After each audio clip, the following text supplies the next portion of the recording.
예루살렘 라디오 마음의 창 2부입니다. 그거 아무것도 아니에요.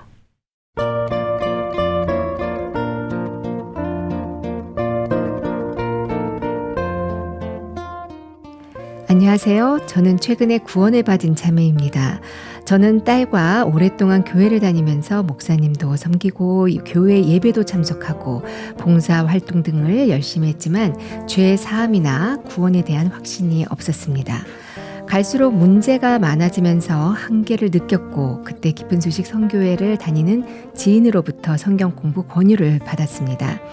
그래서 저와 딸은 한 사역자님과 일주일에 한 번씩 성경 공부를 하게 되었고요. 얼마 후 저희는 죄사함의 구원을 받았습니다.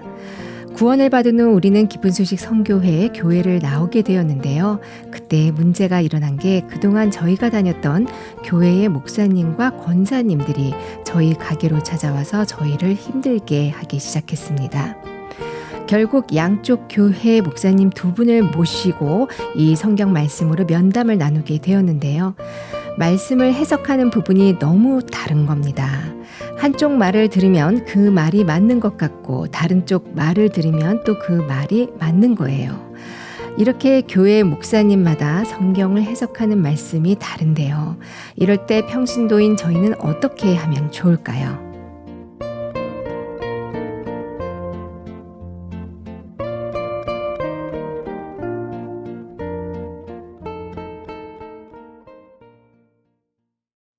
목사님마다 성경 해석이 달라요. 오늘 기쁜 소식 강남교회 박영찬 목사님께서 이 사연과 함께 해주십니다. 목사님 안녕하세요. 예, 안녕하세요. 오늘 사연 보내주신 자매님이 최근에 구원받으셨다고 하는데요. 우선 축하드립니다. 이 기쁘고 감사한 때에 목사님들의 이 성경 해석이 다른 부분에 어려움을 겪고 계시다고 합니다. 목회자를 공경하는 마음을 가진 평신도로서는 충분히 그럴 수 있겠네요. 예, 맞습니다. 비단 자매님뿐만 아니라 많은 대한민국의 교회를 다니는 분들이 이 자매님의 질문처럼 교회를 다니지만 마음의 죄의 문제가 해결되지 않아서 고통하는 분들이 있습니다. 또 목사님들 말씀을 들으면서 이렇게 성경이 정확하게 마음에 연결이 안 돼서 답답해 하시기도 하는데요. 그것은 신앙생활을 하시는 어떤 본인의 부족함이나 어떤 행위가 부족해서가 아니라 정확하게 참된 복음을 전해주는 인도자를 만나지 못했다고 말씀드릴 수가 있겠습니다.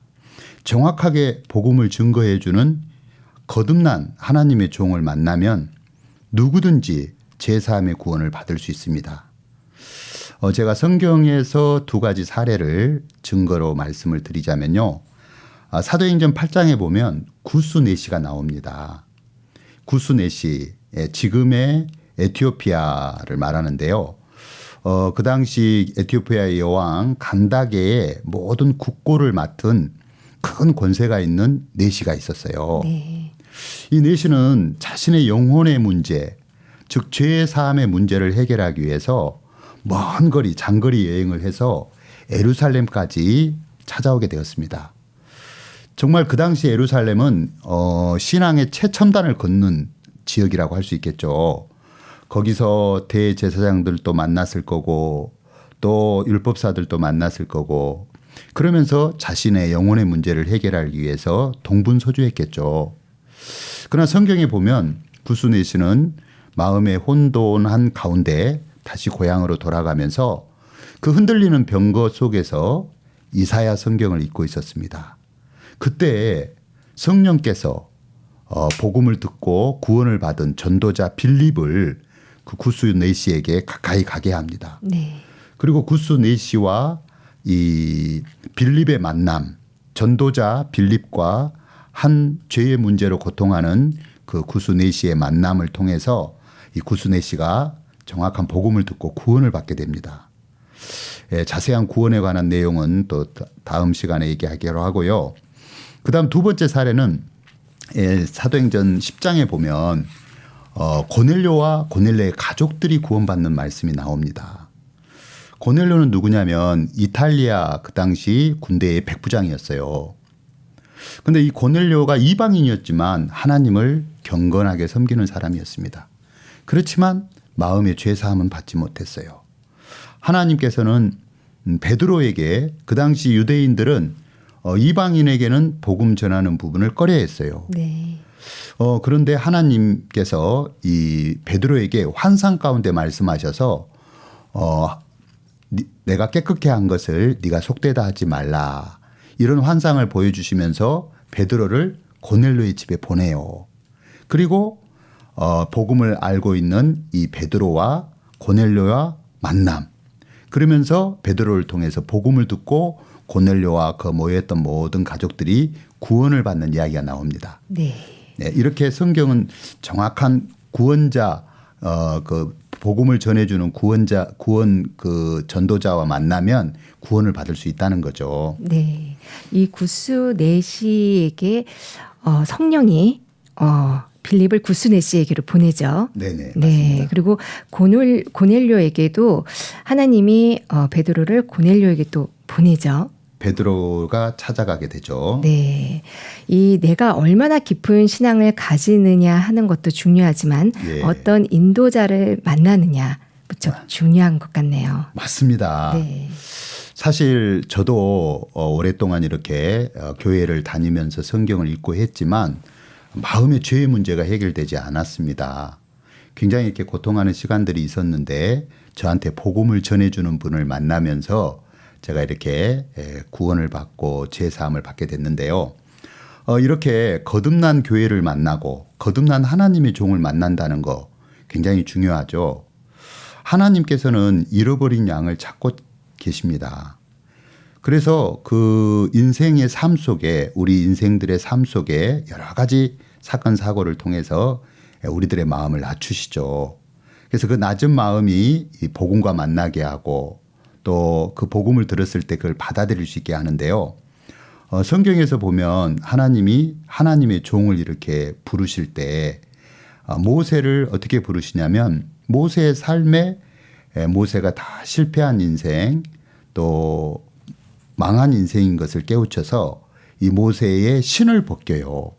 출애굽기 3장 또 4장에 보면 하나님께서 모세의 신을 벗기시고 모세가 이렇게 애굽에 가서 이스라엘 백성들을 인도할 수 있도록 그렇게 하나님의 종을 만드시는 것을 볼 수가 있습니다. 네.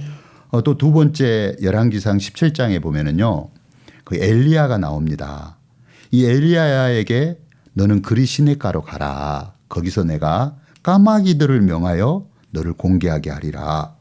아니 까마귀가 어떻게 나를 사람을 먹인단 말이야. 엘리야가 그 말씀을 믿고 갔을 때 과연 까마귀가 떡과 고기를 가져다 주는 걸 보면서 이 엘리야의 마음에 하나님을 믿는 믿음이 형성되는 거죠. 그리고 그 다음 그가 이제 사르밧으로 가서 과부를 만났을 때 하나님의 마음을 담대하게 증거하는 하나님의 종으로 쓰임 받는 걸 볼 수가 있습니다. 네. 또 신약 성경에 와서는 이 사도행전에 보면 사울이라는 청년이 굉장히 이렇게 유대교의 열심을 가지고 또 예수 믿는 자들을 핍박했는데 하나님께서 다메섹으로 가는 도상에서 이 사울에게 역사하시고 사울이 틀린 부분을 깨우쳐 주셔서 이 사울이라는 청년이 나중에 사도 바울이 되어서 복음을 섬기는 예수님의 제자가 되는 걸 볼 수가 있습니다. 네. 목사님 말씀을 이렇게 듣다 보니까요. 하나님은 또 이스라엘 백성들에게 모세를 보내셨고요. 네. 또 하나님은 사르밧 과부에게 또 엘리야를 보내셨고요. 맞습니다. 네. 또 사도 바울에게는 또 아나니아를 보내시고요. 아, 예, 맞습니다. 네. 계속 하나님의 종을 보내시는 하나님을 느끼게 되네요. 맞습니다. 네, 그렇습니다. 네. 참된 진리를 전하는 목회자와 그렇지 못한 목회자가 있다고 말씀하셨는데 네네. 이 참된 목회자는 어떤 목회자인가요? 예, 방금 말씀드린 것처럼 모세라든가 엘리야라든가 또 사도 바울이라든가 그 외에도 뭐 다윗이랄지 베드로랄지 이런 하나님의 종은 하나님이 쓰시기 때문에 하나님이 만드십니다. 하나님이 인생의 삶 속에서 자신을 신뢰하고 자기를 믿고 높아진 마음들을 다 제거하시기 위해서 인생의 실패자가 되어서 자기를 믿는 마음들을 다 무너뜨리고 인간적이고 세상적인 껍질들을 다 벗기셔요. 그다음에 하나님의 말씀에만 인도를 받는 종을 만드셔서 그 종들로 하여금 이렇게 수많은 심령들에게 이 죄사함의 복음을 증거하게 하시는데요. 사도행전 2장 38절에 보면 베드로가 이런 말씀을 하십니다. 너희가 회개하여 각각 예수 그리스도의 이름으로 세례를 받고 죄 사함을 얻으라. 그리하면 성령을 선물로 받으리니. 이 말씀대로 보면 하나님의 은혜를 입고 부르심을 받고 하나님과 동행한 하나님의 종들에게는 공통점이 있습니다. 어떤 공통점이 있냐면 그것은 자신의 근본적인 자신의 참 모습, 정말 내가 악한 인간이구나, 제약된 인간이구나, 자신의 참 모습을 발견하고 마음이 무너진 실패자들이 하나님의 종이 돼요. 성경적으로 예를 들면 창세기 5장에 에녹이 무두셀라를 낳고 난 다음에 자신의 모습을 발견하고 하나님만을 의지하고 하나님과 동행했고요. 또 창세기 6장에 보면 노아도 악한 자신을 발견하면서 심판받을 수밖에 없구나. 온 세상과 함께 나도 망하는구나. 그러면서 돌이켜서 그 하나님 앞에 은혜를 입고 그가 방주를 짓는 그 하나님의 말씀을 준행하는 그런 종으로 쓰임을 받게 됩니다. 또 창세기 12장에 보면 아브라함도 그랬고요. 구약 성경에 특히 다윗 같은 경우는 사무엘상 18장 23절에 보면 자신을 이렇게 소개해요. 나는 가난하고 천한 사람인 걸 고백하고 정말 다윗이 평생 낮은 마음 또 가난한 마음으로 다른 사람들을 받을 수 있는 그런 종으로 이렇게 사는 것을 볼 수가 있습니다. 또 신약 성경에 와서 보면 베드로 역시 자신이 실패자인 것을 발견하면서 마지막에 이렇게 자기를 받으시고 품으시는 그리스도의 사랑을 만나서 연약하고 부족한 주님의 양떼를 돌볼 수 있는 종으로 쓰임받는 것을 볼 수가 있습니다. 그런데 반대로요. 자신의 악한 모습을 발견하지 못하고 내가 실패한 인생인 것을 깨닫지 못한 사람들은 그리스도의 사랑과 연결이 안 되기 때문에 자기가 오른자의 위치에 있을 수가 있어요. 그래서 성경적으로 보면 사무엘하 18장의 요압 같은 경우는 패역한 그 다윗의 아들 압살롬을 품고 받는 다윗을 이해하지 못하고 이 압살롬을 죽이고 맙니다. 또 누가복음 15장에 보면 맏아들 같은 경우도 정말 다 아버지의 재산을 말아먹고 돌아온 탕자를 받으시는 그 아버지의 사랑을 이해하지 못하고 불평하게 되죠. 이렇게 자신이 실패한 악한 인생이란 사실을 발견하지 못하면 자기가 오른자의 위치에 있으면 그리스도의 사랑이 그 속에 임하지 않는 걸 볼 수 있습니다. 네. 예. 참된 목회자의 이 공통 분모는 나는 실패자다. 네, 맞습니다. 나는 하나님 앞에서 옳지 않다. 이런 기본적인 마음을 하나님께서 형성시켜 주신다는 마음이 드는데 네, 목사님께서도 복음 전도자로서 이렇게 목회를 하고 계십니다. 하나님이 또 인도해 주신 부분이 있으면 또 이야기 듣고 싶습니다. 예, 저도 참 제가 오랫동안 이 주님의 마음을 오해하고 내가 뭔가 잘해야 된다는 생각 속에 빠져서 내 수고와 열심 속에 그렇게 내 생각을 따라 이렇게 살았더라고요. 그런 저에게 하나님이 여러 가지 사건 사고를 통해서 제 마음을 많이 낮추셨습니다.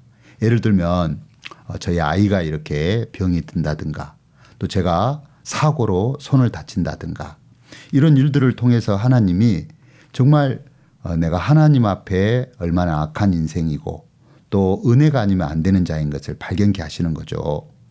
데살로니가 후서의 2장 9절 10절에 보면 이런 말씀이 있어요. 악한 자의 임함은 사탄의 역사를 따라 모든 능력과 표적과 거짓 기적과 불의의 모든 속임으로 멸망하는 자들에게 임하리니 이는 저희가 진리의 사랑을 받지 아니하여 구원함을 얻지 못함이니라. 이게 무슨 말씀이냐면요. 사람들이 자기가 무너지지 않는 상태에서 어떤 표적이나 능력이나 이런 것들을 추구해요.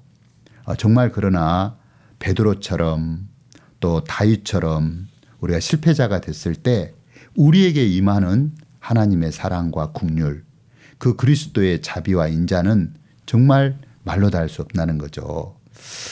저도 이런 주님의 사랑이 제 마음에 와서 또 이렇게 은혜를 입고 복음 전자자로 살 수 있다는 게 너무 감사합니다. 네.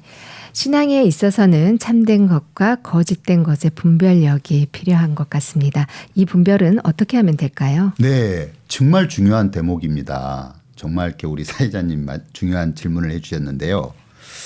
정말 우리가 말씀을 들으면서 저것이 정말 성경적으로 하나님의 참 마음인지 아니면 말은 맞는데 인간적이고 또 하나님의 뜻과 다른 이야기인지 이걸 분별한다면 굉장히 지혜로운 사람인 거죠. 우리가 이제 죄 사함을 받고 성령의 우리 마음에 임한다고 했습니다. 그러면 이 성령은 우리 마음에 말씀을 들을 때에 그 말씀을 분별할 수 있는 분별력을 줍니다. 예를 들면은요. 마태복음 7장 15절부터 보면 거짓 선지자가 나와요. 거짓 선지자가 나오는데 거짓 선지자를 보고 양의 옷을 입고 나오나 속에는 노략질하는 일이라. 양의 옷을 입고 나오기 때문에 저희 같은 평신도들이 어떻게 그 거짓 선지자를 분별할 수 있겠습니까? 그러나 말씀을 보면 그의 열매로 그들을 알지니 그랬습니다. 거기서 가시나무에서 포도를 따겠느냐, 엉겅퀴에서 무화과를 따겠느냐. 자, 그 이야기는 무슨 얘기냐면 가시나무에서 포도를 딸 수 없고 엉겅퀴에서 무화과를 딸 수 없듯이 근본 죄악 가운데 출생한 우리는 선의 열매를 맺을 수 없다는 거죠. 그런데 선의 열매를 맺으라고 강조하는 분이 있다면 인간적으로 맞는 말 같지만 그거는 하나님의 참된 마음이 아닌 잘못된 걸 전달하는 거짓 선지자라는 거죠. 네. 네, 그렇습니다. 그래서 정말 우리가 성경 마태복음 11장에도 보면 28절에 수고하고 무거운 짐진 자들아 다 내게로 오라. 내가 너희를 쉬게 하리라고 주님이 얘기했어요. 오늘날 얼마나 많은 거짓 선지자들이 자기 생각으로 예배 나오는 사람들에게 선의 열매를 맺으라. 어떤 인간적인 수고와 인간적인 노력을 강조합니다. 정말 제가 이렇게 이번에 또 교제했던 분들 이렇게 보면 신앙 상담을 나눴던 분들 창세기 27장에 에서가 행위로 복을 받으려고 했지만 그 행위를 쫓아갔던 에서는 복과는 상관이 없었습니다. 그러나 야곱은 자신의 실력이나 노력이 아니라 100% 리브가의 인도로 자기를 부인하고 나갔을 때 야곱이 축복을 받는 걸 봅니다. 또한 누가복음 10장에도 보면 이 강도 만난 자의 비유를 통해서 정확하게 우리 자신이 강도 만난 자인 것처럼 내가 아무것도 할 수 없고 구원자 외에는 나를 구원할 자가 없는 그 위치에 들어갔을 때 이 선한 사마리아인 바로 예수님의 그림자죠. 선한 사마리아인이 와서 100% 선한 사마리아인의 그 은혜로 강도 만난 자가 구원을 받는 걸 봅니다. 이렇게 정확하게 인도자를 만나서 참된 복음으로 여러분 마음의 성령을 받으시고 또 분별력을 가지고 신앙생활 하시기를 바랍니다. 네. 오늘 성경적인 분별에 대해서 말씀을 전해주신 기쁜 소식 강남교회 박용찬 목사님 감사합니다. 예, 감사합니다.